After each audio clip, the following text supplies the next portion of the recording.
हमारे 3 F। क्या है ये बिल्कुल ठीक नहीं है। जब भी हम शाम को कहीं बाहर जाने का प्रोग्राम बनाते हैं, तुम ऐन मौके पर आने से मना कर देते हो। Oh, I am sorry. Oh darling, I am sorry. Please please इस बार जरा संभाल लेना। देखो देखो, अगली बार हम जरूर साथ में जाएंगे।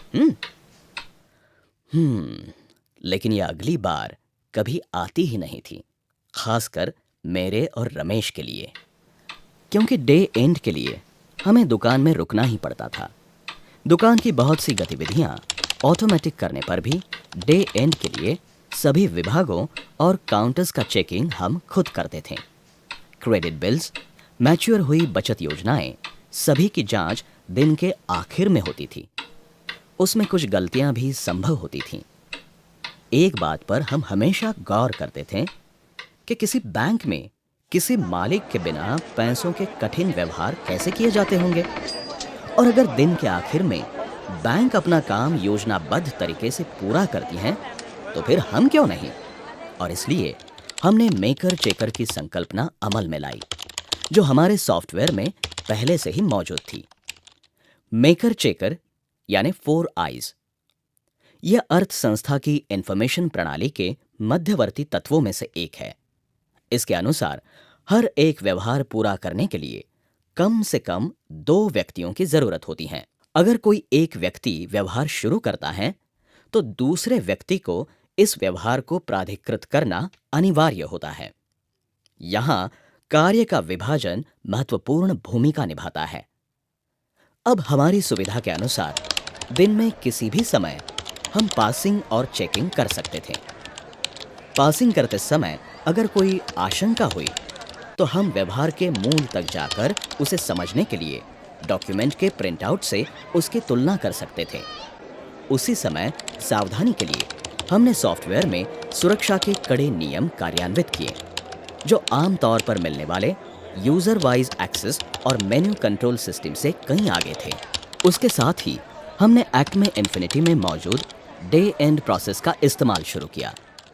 8:30 बजे हमारी दुकान बंद होती थी। शटर बंद करने के बाद भी कुछ ग्राहक अंदर रहते थे, तो 8:30 बजे डे एंड प्रोसेस की शुरुआत होती थी। सबसे पहले हम ओपन डेट बंद करते थे, ताकि कोई भी उस बंद तारीख के लिए किसी नए व्यवहार की एंट्री ना कर सकें। फिर पास ना किए हुए डिस्काउंट्स, वेट एरर्स, बिल्स, आरएनजी, मैच्योर हुई बचत योजनाएं आदि हमारे स्क्रीन पर पासिंग के लिए आता था। उसी दौरान सेल्स काउंटर के सुपरवाइजर्स उनके स्टॉक की जांच करके क्लोजिंग स्टॉक दर्ज करते थे। क्लोजिंग स्टॉक दर्ज करने के बाद उनका एक्सेस बंद हो जाता था। फिर वो क्लोजिंग स्टॉक पासिंग के लिए हमारे स्क्रीन पर आता था। इस समय तक कैशियर कैश गिन लेते थे, क्लोजिंग कैश की एंट्री करते थे, और अब कैशियर का एक्सेस भी बंद हो जाता था। फिर हम कैश पास करते थे। इस प्रकार हम बारी बारी से एक एक काम बंद करते थे। कैशियर से दिन भर दिए गए डिस्काउंट्स के लिए डिस्काउंट वाउचर ऑटोमेटिकली तैयार होता था। हमने की हुई सेटिंग के अनुसार आवश्यक रिपोर्ट सीधे प्रिंट हो जाते थे, और कुछ रिपोर्ट्स ऑटोमेटिकली सेव भी होते थे। जब 8:30 बजे हम ओपन डेट बंद करते थे, तब बीच में कुछ ऐसे अधिकृत उपयोगकर्ता होते थे जिनके लिए अपने आप अगला दिन शुरू हो जाता था। इसलिए बचे हुए व्यवहार उनके द्वारा अगली तारीख में एंटर किए जाते थे।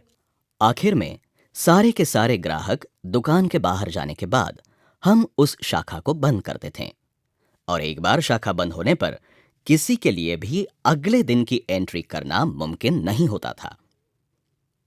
इस आसान, योजनाबद्ध, ऑटोमेटिक और सुरक्षित डे एंड प्रोसेस के कारण मैं और रमेश अपने परिवार के साथ ज्यादा वक्त बिताने लगे। अब 3F हमारे लिए बहुत मायने रखते हैं। जी हाँ, परिवार ही प्रथम और प्रधान होता है।